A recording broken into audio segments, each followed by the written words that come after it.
With time moving at the speed of life and death, we seek joy in passing seconds. We believe in the rising stock of human equity. We employ the laws of abundance and stoke the fire of continuous reciprocity. We believe in the art of creating our stories and our relationships. We believe in the richness of reliability and trust, in the elegance of the helping hand. We believe in rising together, in upholding the traditions of the village, in the innate dignity of communal success, where neighborhoods leave no neighbor without. We believe in the celebration of harmony, understanding there are no throwaway people, that each of us is endowed with gifts and needs for services to exchange with purpose and kindness. Your self-worth will always come before your net worth. Currency for Humankind.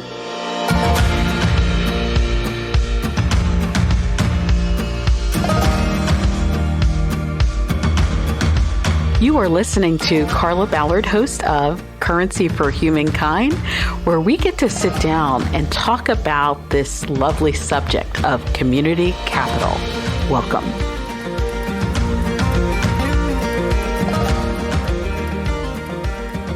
Welcome. I'm Carla Ballard, host of Currency for Humankind. Welcome to another episode. I am so excited because we have a really special guest today, Kathryn Ames, professional counselor and founder of Through the Game. I could start with that title, but I have to be really honest. We're going to just keep it 100 on this incredible podcast. This is my bestie. I could not be more excited to have known her since I was in, oh my God, 7th grade, but I feel like it's been a lifetime. And she has always been someone I've not just admired as a friend, but also a colleague who just comes with so much wisdom, so much resilience, and a lifetime of stories. So without further ado, I'm so happy and proud to have you on the show, Kathryn. Thank you. I'm honored to be here, and I will definitely keep the giggles to a minimum, but we do have to be real. We have a very special connection. So, yeah, but true. Thank you so much. I'm honored to be a part of this. That's Carla. so true. That's so true. I have no doubt that we will get to those giggles that are innate to our connection.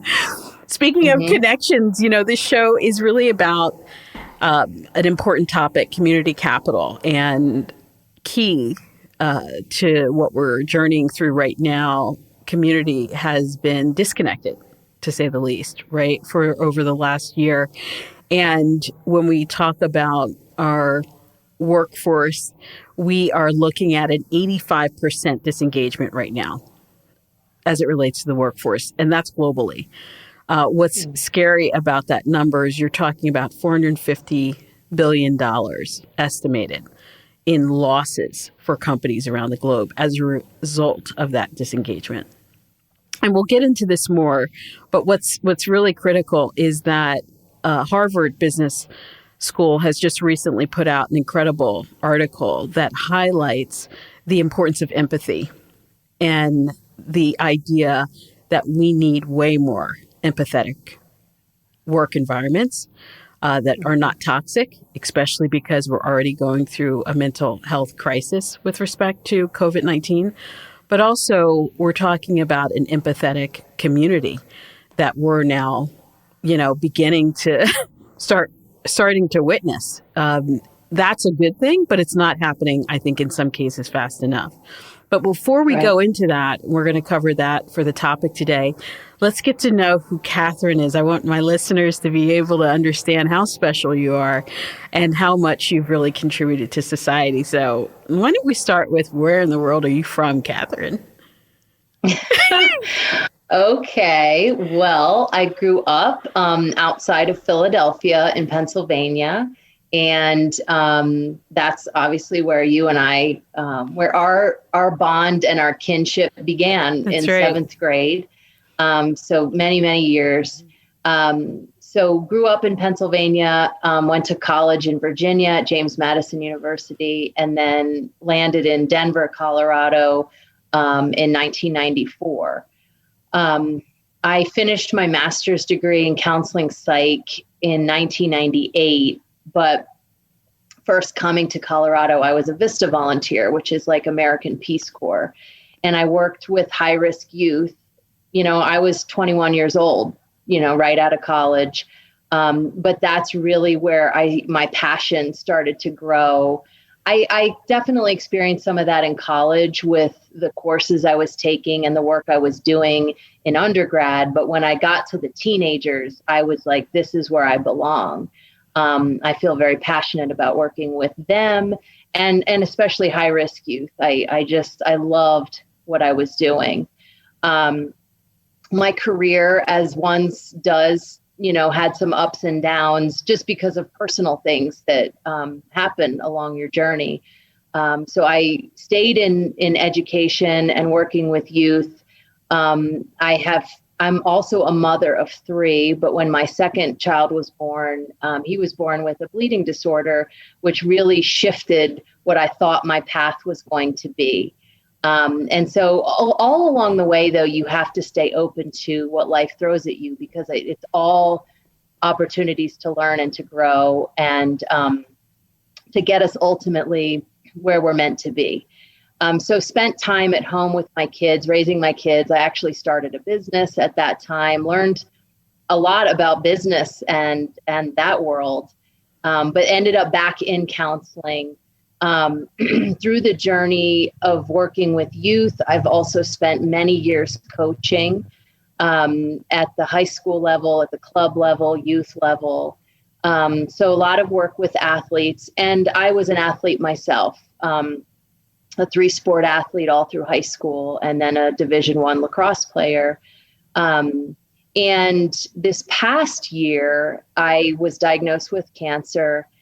Which really, I share that because it's a part of what inspired me to keep doing what I felt very passionate about. And that's where I started my company, Through the Game, which really is about mental health awareness, mental health education, being proactive. And sports is just that venue. It's that existing culture and community where we can reach tons of kids, tons of athletes, parents, and coaches. But beyond that, I've also done some teaching and some speaking engagements for adults in companies and businesses, and I just love it. My mission, my purpose is to really keep talking about mental health and the importance of normalizing that discussion, because we have to do better. We are in a crisis. We've been in a crisis. COVID was one of many. And I always say, prior to COVID, I don't think we were in a great spot. Not gloom and doom. I'm a very positive person, but I think we have to also have a realistic lens of what's happening, the disconnection, the lack of empathy, the lack of self-awareness. So that's kind of what brings me to today. I'm still working with youth.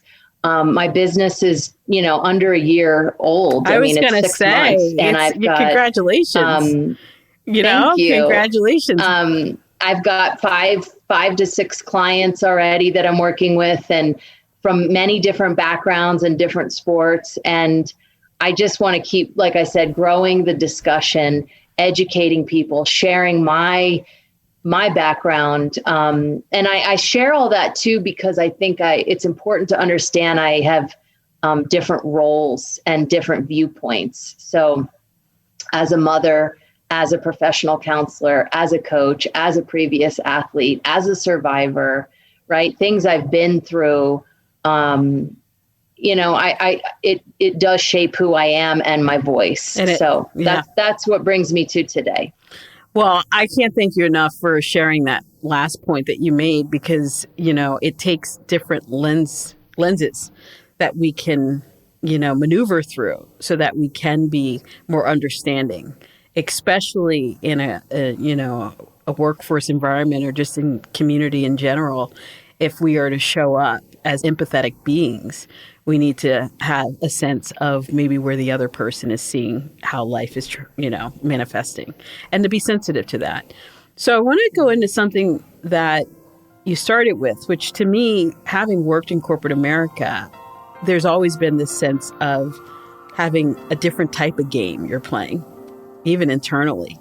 Politics can become so eroding when you are feeling like you're competing against a colleague, or competing for that promotion, or competing for that position. So a lot of what you're doing with teenagers as it relates to being athletes isn't far from what a lot of adults experience in being in a corporate environment. So can you talk about some of the similarities you might observe between the two? Yeah, I think there's so many. It's so applicable. I mean, some of these things we say definitely applies to teenagers, but then you go, I think that could apply to adults too. The constant comparison. You know, I did a webinar the other night for coaches for a female ice hockey program, an elite group in Colorado. And one of the things we talked about is, for females especially, but you could see this anywhere, one person's success doesn't mean your failure. And that's a huge concept I want to lay a better foundation for our young people. So as they grow up, there is, like you had referenced, Carla, this sense of competitiveness, which competition is great and it's important, but do we build each other up, or are we, pulling each other down? So even that one concept is so important and crucial for our young people to be inspired by one another, grow from one another, learn from one another, take out that jealousy and envy and negativity, and thrive off of each other's energy. And if we can do that for our young people and teach them that, and again, I think we'll be better in the long run. But I'm not anti-competition, right? I think it's healthy, but what's underneath it can really destroy us versus build us.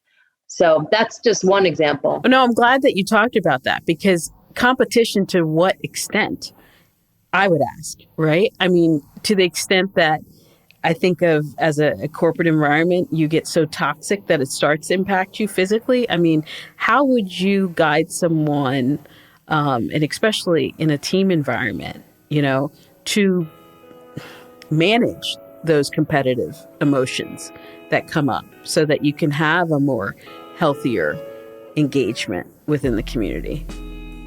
I mean, I think ultimately I always say, one person can win a game, but not a championship.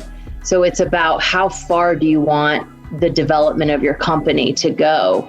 I mean, you can operate with a few people at the helm to a certain degree, but if you really want to make an impact and get to where you want to be, it takes the qualities and the strengths that everyone offers. And that really is the foundation of a solid team. And that speaks to this topic, which is self-awareness and connection. Do you know your own strengths? Are you aware of what your own strengths are? Are you awake to what your own strengths are? I talk a lot to kids about being active participants in life, and often we're very passive. We just take all this information, just gets dumped on us and stored. But we are allowed to have filters. We are allowed to not own everything, and then develop our own inner voice, our own intuition. Who do you want to be? What are your strengths? And blossom out of that versus just blindly, walking through life. And I think that awareness is crucial.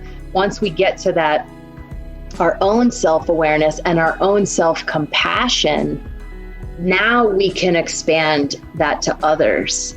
And it's not, I don't say that in a way of being selfish, but we have to dig deep. We can't do unto others and care for others until we know how to care for ourselves. Wow. So I think that those are crucial steps in creating that whole. It's a really, really powerful point. And I think a necessary one, especially in light of what we're journeying through, with the pandemic. I've talked to countless friends that feel isolated, people who are afraid of what's going to happen to them financially. And so really taking care of yourself, especially now, is is priority. So can you share, and then we'll get back to the community side of this, but what would be those top 3 things that you would say people and managers, in organizations should prioritize? I think mental health and wellness have to be a priority. Do we understand what's happening? The pandemic, as you've mentioned, has really hit on a obviously global, huge level. And that's what we call a big disruptor, right? Life disruptors. What happens when you're moving along and boom, something happens. It's a disruptor. This has been a chronic, long disruptor. And it's brought about many fears and issues. It's resurfaced a lot of mental health issues. At this point in the game, people are feeling system overload, change fatigue, delayed stress response. So in other words, they didn't maybe show it right away, but now it's starting to hit. What is happening? What just happened? Can I get through this? Can I still wear this mask?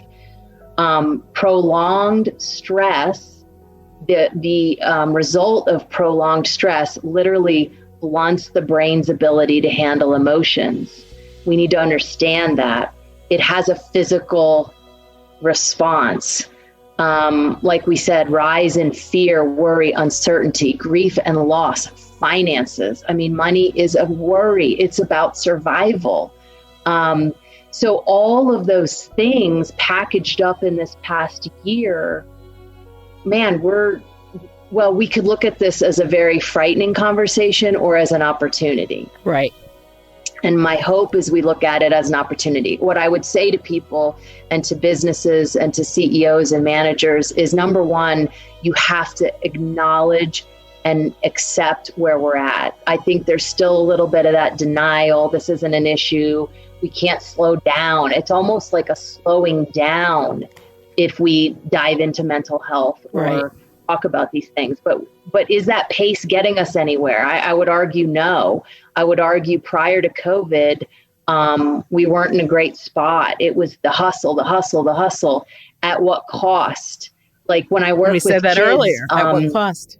And I tend to work privately more with females, young girls, and they all are these brilliant minds and they have high expectations. And I never want to strip that from them.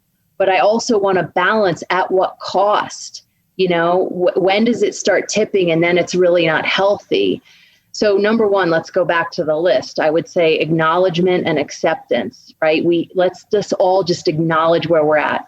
But then we can't get stuck there. We don't just want to sit in that. This is terrible. This is frustrating. Here's all these bad things.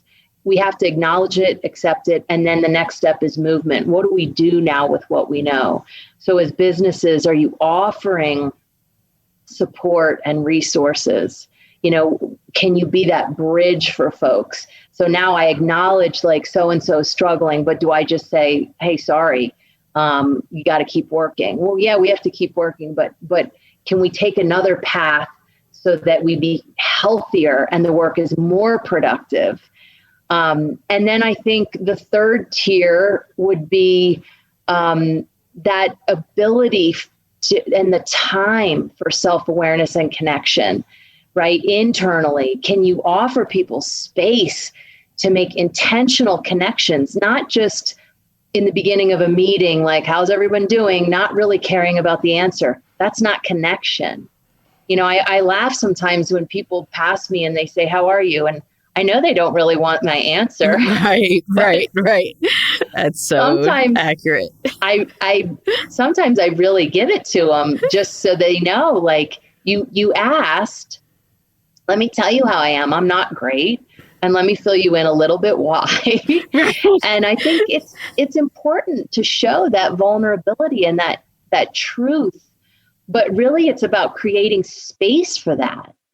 So I guess off the top of my head, those would be a couple things I would suggest. I love that. I have to read this quote from the Harvard Business Review from a psychologist, Carl Rogers.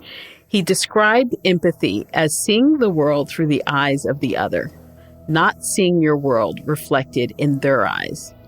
To be truly empathetic and understand another person's perspective, feelings, and motivations, you have to be curious about that person.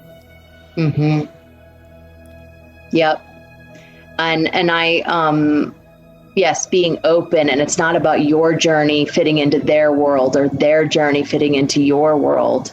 I think another thing that aligns with that is there was two things I wanted to share too. Compassion really is defined as a sympathetic consciousness of others' distress together with a desire to alleviate it. And I find that sometimes that desire to alleviate stops us from connecting because we think, I can't take your pain away. I can't do anything to stop this situation, and therefore I just build that wall. But there are things we can do. There are small gestures. There are offerings of support and assistance, and it may just be traveling alongside someone, just acknowledging, like, I know you're having a tough time. I'm here when you need me. I can be an ear. I can, whatever you need. I can't necessarily take that pain away, but I'm with you. Sometimes just saying I'm with you. But that sense of empathy is so important, There's this woman named Dr. Sue Johnson, and she talks about we must recognize that we're more than Homo sapiens. We are Homo vinculum, the one who bonds with others. And these bonds are what will save us. They always have. And she goes on to talk about whether it's in therapy, in relationships, in life, the pressing question is, the most important question is, are you there for me? Are you there for me? Right. And other people have talked about the most, people want to feel valued. They want to feel seen. And that next layer is like, do you have my back? Are you there? Do you support me? Do you see me? They all intertwine, right? Wow. I mean, let me just pause, because I'm like, can we all just be a part of that group right now? Like, how amazing that resonates with me so much. And I think not just probably me, but other listeners are saying, yeah, okay, when did that kind of a opportunity or offering come up for each of us? And especially now, just the basic sense of feeling supported, being valued, being seen. Well, ooh, it's so crucial. And, we can't deny that one of the big societal shifts happened with technology. And I'm not anti-technology. I wouldn't be able to see my best friend and have this conversation if it weren't for technology, and talk to people around the world. I've done presentations to people around the world. So cool. But have we lost a sense of like human connection? Have we relied on these things as our way to connect only? Like that's the only way we're connecting, is our friend count or our likes or our hearts or whatever. It's like we're more connected than we've ever been, but also less connected. Like you can literally have a meeting with people around the world and not say hi to your neighbor for a full year. Right. And I think we have to acknowledge that, like, we've been on this fast track of technology, which again has propelled us into this whole new arena, and it's amazing. But now we have to learn how to balance it, how to navigate it, how to maybe put that phone down, how to still reach out and touch somebody and give a hug and embrace and have dialogue and conversation and make a phone call. Right. Our kids today, they really don't know how to make phone calls. No, what do you say? Absolutely. I mean, just you saying it makes me laugh. You and I used to be back on the day, getting ready for prom, getting ready for who we were talking to, hollering at. We were on the phone all the time with all of our giggles. I Yes. mean, and just to think about what young people are experiencing, and not just young people, but now adults, this massive disconnection. So let's turn it to, because we don't have much time left. Let's talk about what are some of those things that can start to happen, even via Zoom or online technologies. Some of us are able to be vaccinated and interact a little bit more, thank goodness. But what are some of those things that we can start to do to rebuild that community capital, to rebuild community again? Well, and I think it still starts with self-awareness and self-compassion, because community capital, community connection has to be what do I have to offer? What do I bring to the table? And everyone has skills. Everyone has intelligence. We cannot let ourselves be limited by the way someone else defines us. And I preach that to kids all the time. Not everyone hits their stride in high school. Not everyone's going to go to Harvard. Who cares? You have gifts. No offense to Harvard. You have gifts. You have abilities and things that you are going to do in this world. And it's a matter of tapping into that and saying, this is what I'm good at. So I think it gives us an opportunity to really get to know one another beyond the screen. What are you good at? What are you passionate about? Actually, it's not even what are you good at? What are you passionate about? I think that that's huge. When we have that self-awareness, then we can feel confident about owning it and putting it out there and saying, here's what I am good at. And let's leverage that.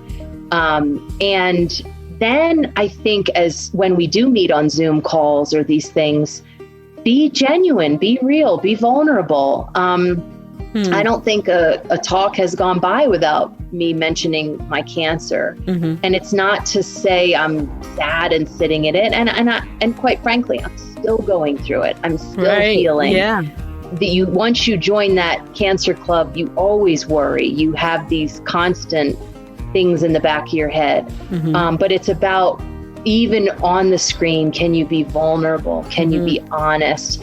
Can you connect with each other by, like I was talking to a company a week ago and I suggested, can you do a check-in? I'll do this a lot with my kids I work with. I'll say, let's just do a pulse check.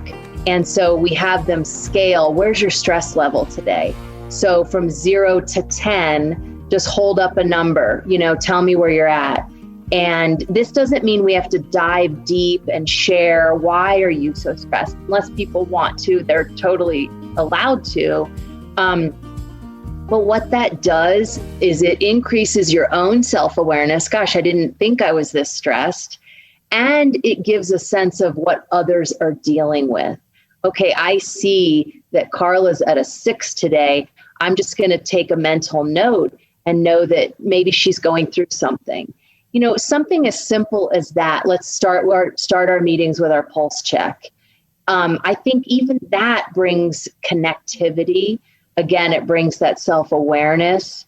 And then can we, connect with one another based on what we're going through and acknowledge that people are having a tough time right now and that maybe this isn't even anything new. Maybe they have been going through things.